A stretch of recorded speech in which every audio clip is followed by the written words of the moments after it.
आज या ठिकाणी अनेक वक्त्यांनी सांगितलेलं आहे या देशात काय चाललेलं आहे. या देशामध्ये एका वेगळ्या वळणावर आपला देश आलेला आहे.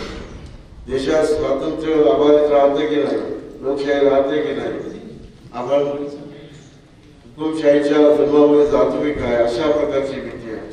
घटना बदलली जाते की काय, घटना बदलायचे संकेत दिले जात आहेत. काही माणसं बोलतायत, जाहीरपणे बोलतायत. त्याचप्रमाणे आपलं जे आरक्षण आहे, घटना बदलणं म्हणजे आरक्षण बदलणं. आपलं आरक्षण रद्द करण्याच्या देखील वेगवेगळ्या कल्पना त्या काढून ते काम चालू. तसं रोजगार आपल्याला एकदा नोकरी मिळाली की कायमचं आरक्षणामध्ये नोकरी मिळाली की ते कायमचं आपल्या जीवनाचं चरित्र होतं. परंतु आता त्यांनी सर्रास नोकऱ्या खाजगीकरणातून ठेकेदारामार्फत, जसे आपले लोक कामाला जातात, तो ठेकेदार आणि हा एक ठेकेदार काही फरक नाही. त्या ठेकेदारामार्फत नोकऱ्या, सरकारी नोकऱ्या क्लास 1 क्लास 2 चालू झालेल्या आहेत. आणि अशा प्रकारचा जो प्रकार आहे ते एका प्रकारे आरक्षण बंद करायचं आहे. अशा अनेक गोष्टी आहेत. सांगायला गेलं तर अनेक वेळ लागेल. मित्रांनो, ही लक्षात घेण्याची वेळ आलेली आहे. त्यामुळे ही नोकरी, ही येणारी निवडणूक अत्यंत ऐतिहासिक आहे. राहिलं खासदाराचं, 10 वर्ष ज्याला आपण निवडून दिलं, आला नाही, भेटला नाही सांगितल्याप्रमाणे, आता याला देखील घरी पाठवायची वेळ आलेली. हे पार्सल मुंबईला दारू विकायला, डासबाग चालवायला पाठवून द्यायचं, त्याचा मोठा धंदा तो. आणि आता आपल्याला करायचंच आहे, निश्चित करायचं आहे.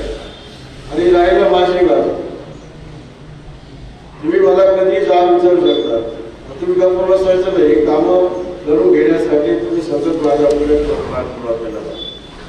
पाठपुरावा करण्याची जबाबदारी तुमची. आणि सारी मंडळी नेमकी आपली तालुक्यातली, याने धरून आणायचं.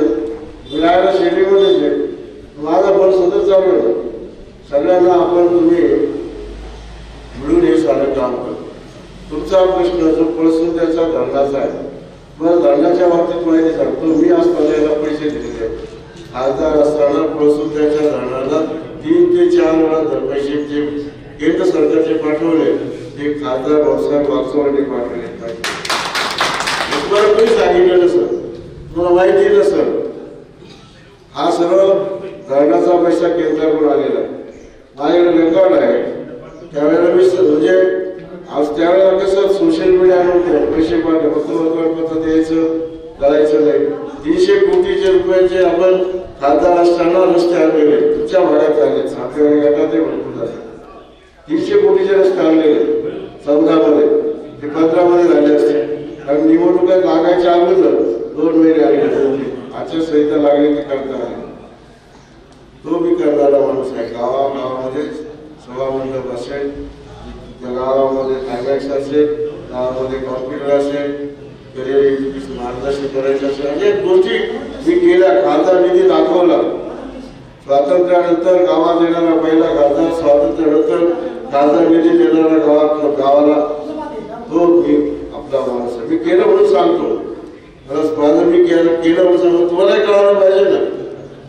आणि भविष्यात आपल्याला खूप चांगलं काम करायचं. जे राहिलेला हा 10 वर्षाचा बॅकलॉग तो भरून काढायचा आहे.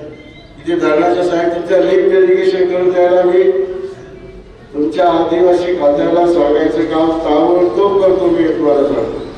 आणि वाटलं तुम्हाला एकदा घेऊन जाऊन त्या आदिवासी जो अधिकारी राज्याचा त्याच्यासमोर बसवतो.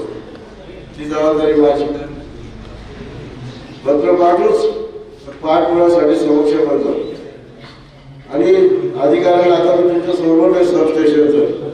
खरं म्हणजे आदिवासीमध्ये योजनेमध्ये सबस्टेशनला खूप पैसा आहे. का झालं नाही मोठं दुर्दैव आहे. कारण आपल्या कुणाचं लक्ष नसतं. तुम्ही लक्ष देऊ शकत नाही, त्याचा काही दोष.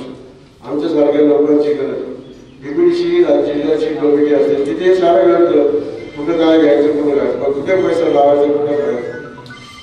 जिथे आदिवासीला प्रथम प्राधान्य, केंद्र सरकारचा पैसा आहे, राज्य सरकारचा पैसा आहे, तो कुठं गेलंय, काम का होतं, त्याचं काम पकडायचं काम माझी जबाबदारी आहे.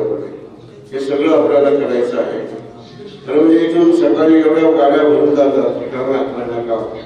कारण भविष्यामध्ये आमची आदिवासी मुलं ज्यांना रिकाम्या हाताला कामाची मागणी नंतर नाहीतर काय खरं म्हणजे सर्वात जर आज परिस्थिती वाईट जर कुणाची असेल तर दोन माणसांची आहे, शेतकरी आणि आदिवासी.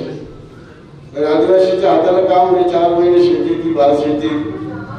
तर तुमच्याकडे आता जर चांगल्या प्रकारची जर शेती 8 महिने होईना 12 महिने शेती होत असेल तर किती चांगलं आहे. सरकारने स्वतंत्र योजना काढून प्रोत्साहन दिलं पाहिजे आणि मी निश्चितपणे सांगतो हे करायचं. आणि तुम्ही जिथे बिरसा मुंडा बिरसा ब्रिगेड तुम्ही माझ्याकडे हे जे निवेदन दिले ना कोणी अध्यक्ष हा तुम्ही काळजी करू नका. काळजी हे सोडवायला जेवढे इथून दिले तर 1 पासून कितपर्यंत 20 जेवढे 20 लोक असतील ना 20 अधिकारी कोणी तेवढ्या सर्वांच्या साक्षी मी त्याला देशाच्या कमिटी पुढे काढतो. त्यांना बोलून घेतो. तुम्हाला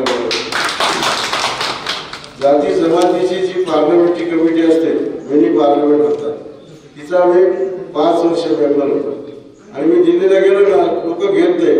मला त्यावेळेला त्या माझ्या याच्यावर दिलं होतं त्यांनी घेतलं.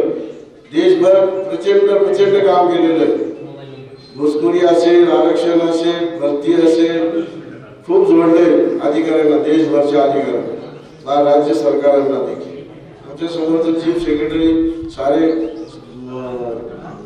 कॅबिनेट सेक्रेटरी सगळे लोक असायचे केंद्राचे आणि राज्याचे जोडायचं काम केलेलं. आता तर हे सगळे विषय तर ताबडतोब सोडून काढले त्यामुळे त्याची काळजी करू नका. म्हणून मी तुम्हाला सही दिली. बाकीचा म्हणून घाबरला असता सही द्यायला मी तुम्हाला सही दिली. तुम्ही मला विचारले तुमची सही काय झालं आठवण बंद द्यायची आधार तुमची माझ्या डोक्यात काही गरज नाही पडणार पण तरी दिली पाहिजे व्यापाराकडे. तर आता गुलाब पडायला लागला तर सारेच दूर होते त्याचं चालच मिळतं. मला ते गुलाबापेक्षा पहिल्या दिवसापासून काम करायचं अशा प्रकारची भावना मी या ठिकाणी व्यक्त करतो. देवाच्या साक्षीनं तुम्हा सर्वांचं असंच योगदान या निमित्तानं मिळू देत अशी देखील प्रार्थना करतो. पण 2-3 गोष्टी तुम्हाला मित्रांनो सांगतो. पहिली गोष्ट मतदान जास्तीत जास्त आपल्या बाजूने घेऊन नाही तर यार आपल्याच बाजूने आहे मतदान. आला तर त्याला कसं द्यायचं देणार आहे का. दुसरी गोष्ट काही उभे केले तर आपले मतं काय त्यांना सांगा हात सोडून यांना मतं देऊ नका. आलं का लक्षात. बाहेर जातील त्यांना ते समजून सांगा. आणि तिसरं कोणाचा दिवस आहे 13 तारखेचा काही असू दे त्या दिवसामध्ये जे आपले बाहेरचे आहेत नातेवाईक ज्यांचं मतदान येते त्यांना बोलवतो. अशा या सगळ्या गोष्टी आणि ही मशाल घराघरामध्ये करतो. अनेकांना माहीत नाही. तुमचे जसं मी म्हणाले 20 प्रश्न माझे तुम्हाला पण हाजर बिरसा ब्रिगेडला माझ्यासाठी तुम्ही गावागावामध्ये जी आपली मुलं आहेत त्यांना सांगा हे सगळं मतदान घडून आणण्यासाठी आणि घराघरामध्ये ही मशाल सांगण्यासाठी प्रयत्न का करा. मशाल पोचण्याची गरज आहे आणि पोचली म्हणजे मी खासदार होणार आणि मी खासदार झालो तर बिरसा ब्रिगेडचा झेंडा दिल्लीला लावल्याशिवाय राहणार नाही. आणि म्हणून एवढं फक्त तुम्ही करा. फक्त या 9 दिवस करा. पुढचं सारं आयुष्य पुढचे सारे दिवस शेवटच्या श्वासापर्यंत तुमच्या आदिवासी सेवा करण्याची निवडी माझी राहील. तुम्ही देवाला